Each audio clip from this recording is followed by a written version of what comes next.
에스라가 하나님의 은혜를 입어서 예루살렘으로 돌아오게 된 것은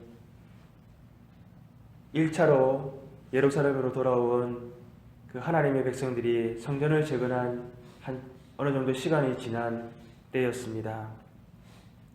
에스라가 아닥사스다 왕 앞에서 은혜를 얻어서 이 4개월간의 긴 여행의 여정을 그 성전의 바벨론 왕궁에서 허락한 그 성전 기물들을 가지고 또 아이들을 또 동반해서 그 긴 여정을 오는 동안 하나님의 보호하심 가운데에 그들은 무사히 예루살렘에 도착할 수가 있었습니다. 하나님의 성전에 쓰일 그 귀한 기물들을, 정말 그 중요한 기물들을 잘 운반하여서 또 제사장들에게 그것을 전달해 주었습니다. 그런데 에스라가 그 예루살렘에 정말 하나님의 은혜로 또 하나님 보호하신 가운데 도착하여 그런 꿈만같이 또 예루살렘에 그가 귀환하였지만 그가 눈앞에 보여진 현실은 참으로 참혹한 그러한 현실이었습니다. 오늘 우리가 1절 말씀에 보았듯이 이스라엘 백성들이 그 예루살렘 땅에서 남아있던 그 지도자들 또 이스라엘 백성들이 모두 그 중에 많은 사람들이 이방인들과 통혼하여서 그들의 딸을 맞이하게 되고 또 그들의 아들을 이방의 딸들에 주어서 이렇게 통혼하는 그러한 일들이 있었던 것입니다. 심지어 레위인들과 제사장들도 이방 여자들과 함께 결혼하여서 이렇게 살고 있었던 것을 에스라는 보게 되었던 것입니다. 오늘 에스라는요, 그 이스라엘 백성들이 하나님 앞에 가정한 일을 행하는 그 일들을 보고는 3절에 내가 이 일을 듣고 속옷과 겉옷을 찢고 머리털과 수염을 뜯으며 기가 막혀 앉으니, 그는 그 기막힌 현실 가운데에서 그는 저녁 예배를 드릴 때까지 그는 무릎을 꿇고 하나님을 향하여 손을 들고 그렇게 기도하기 시작하였던 것입니다.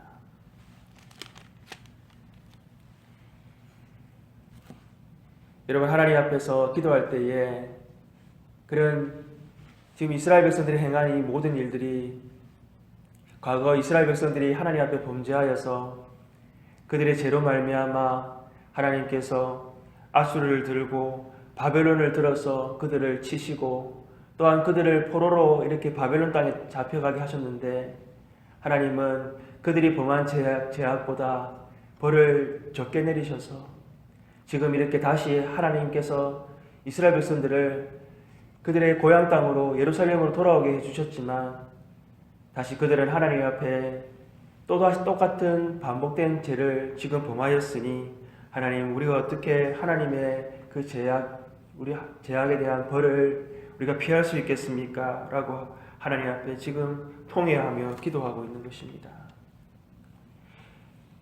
오늘 에스라를 보게 되면 이스라엘 백성들의 그 죄악 가운데에 그 죄에 대한 그 모습들을 보면서 마치 이스라엘들의 백성의 죄가 자신의 죄인 것처럼 하나님 앞에 통회하고 자백하고, 그는 정말 머리털까지 다 밀고 하나님 앞에 무릎 꿇어 기도하고 있는 것을 우리가 볼 수가 있는 것입니다.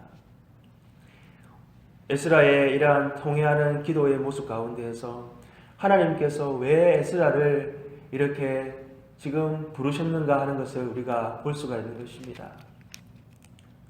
에스라는 그 페르시아의 그 바벨론 땅에 포로로 잡혀와서 거하는 동안에 70년이라는 세월 동안 이스라엘 백성들은 예루살렘을 향한 돌아갈 것이라고 하는 꿈과 비전과 희망들을 가지지 못하였지만, 그는 하나님의 말씀을 붙잡고 하나님께서 이루실 일들을 바라보면서 하나님의 말씀을 연구하였던 사람이었습니다. 아닥사스다 왕이 에스라를 향해서 그에게 너는 하나님의 율법의 완전한 자다라고 이렇게 말을 하였을 정도로 그는 하나님의 말씀을 그의 일생 동안 연구하여 하나님의 뜻을 기다리고 있었던 것입니다.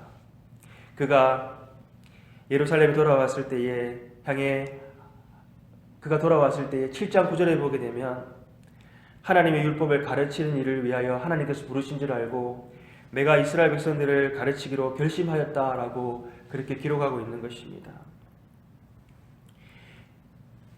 이 에스라는 단순하게 하나님의 말씀을 붙잡고 가르치고 연구하는 사람이었을 뿐만이 아니라 그는 그의 몸으로 하나님의 말씀을 실천하기를 원하였던 사람이었습니다. 그는 참으로 하나님 앞에서 기도하였던 사람이라는 것을 우리가 볼 수가 있습니다.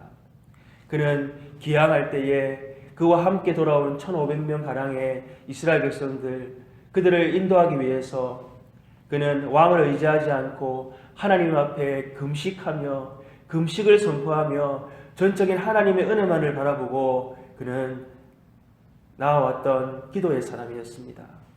또한 예루살렘에 도착하였을 때에 그가 이스라엘에 제약된 그러한 참혹한 상황 가운데에서 그는 하나님 앞에 옷을 찢고 그리고 하나님을 향하여 무릎을 꿇고 그 성전에서 하나님 앞에 이스라엘들의 백성들의 죄가 자신의 죄인 것처럼 그렇게 간주하고 기도하고 있는 에스라의 모습을 볼 수가 있는 것입니다.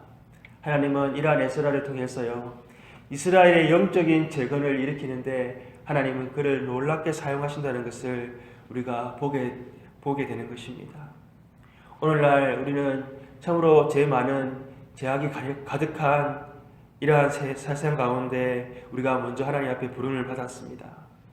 하나님께서 우리를 부르신 것은 하나님의 거룩한 백성이요 또 하나님의 나라를 위하여 우리를 하나님께서 불러서 하나님의 그 복음과 하나님의 나라를 위하여 하나님은 우리를 먼저 택해 불러주신 것입니다. 우리는 하나님의 말씀 가운데에서 하나님의 뜻을 날마다 구하고 하나님의 뜻이 우리를 통하여 나타날 수 있도록 우리는 날마다 말씀 가운데 나아가야 할 줄로 믿습니다. 하나님 나라를 향하신 뜻이 무엇입니까? 하나님 우리 교회를 향한 뜻이 무엇입니까? 하나님 나를 이곳까지 인도하신 하나님의 뜻이 무엇입니까? 라고 우리는 날마다 말씀 가운데 하나님의 음성을 들을 수 있는 우리들 되어야 될 줄로 믿습니다.